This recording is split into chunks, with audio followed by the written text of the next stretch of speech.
In a small village tucked away in the shadows of the Alps, lived a man named Elias. Every morning, before the sun broke through the fog, Elias stood alone on the mountainside, his hands buried in cold, stubborn soil. While the village still slept, he worked in silence. No applause, no witnesses, only the sound of earth breaking beneath his shovel. Elias wasn't chasing fame or praise. He was chasing a belief, one that whispered to him that patience still mattered in a world that no longer waited. In a small village tucked away in the shadows of the Alps, lived a man named Elias. Every morning, before the sun broke through the fog, Elias stood alone on the mountainside, his hands buried in cold, stubborn soil. While the village still slept, he worked in silence. No applause, no witnesses, only the sound of earth breaking beneath his shovel. Elias wasn't chasing fame or praise. He was chasing a belief, one that whispered to him that patience still mattered in a world that no longer waited. Elias planted grapevines with hope etched into every movement.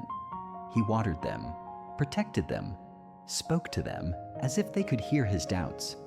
But while others' fields bloomed within months, Elias's land remained silent. Season after season, his vines showed nothing. No leaves, no fruit, no promise.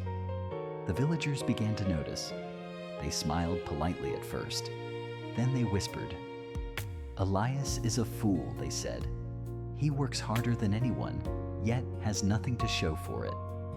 And slowly their whispers became louder than his hope. There were nights Elias sat alone beneath the rain, staring at the land that refused to answer him.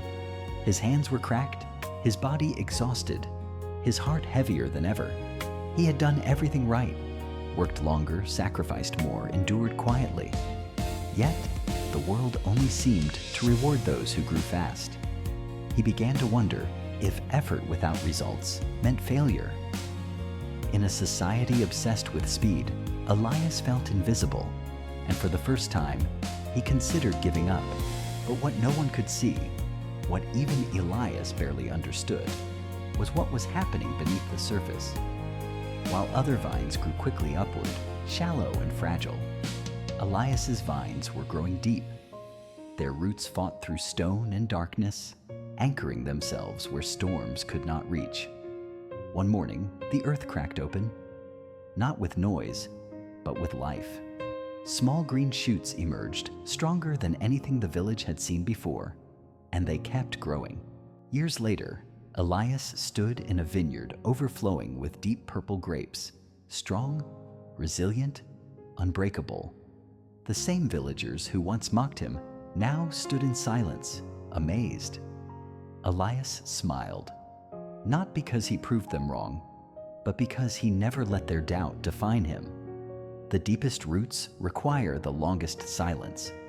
If you are working hard and seeing no results, remember this: you are not failing. You are anchoring. And when the storm comes, only those with deep roots remain standing.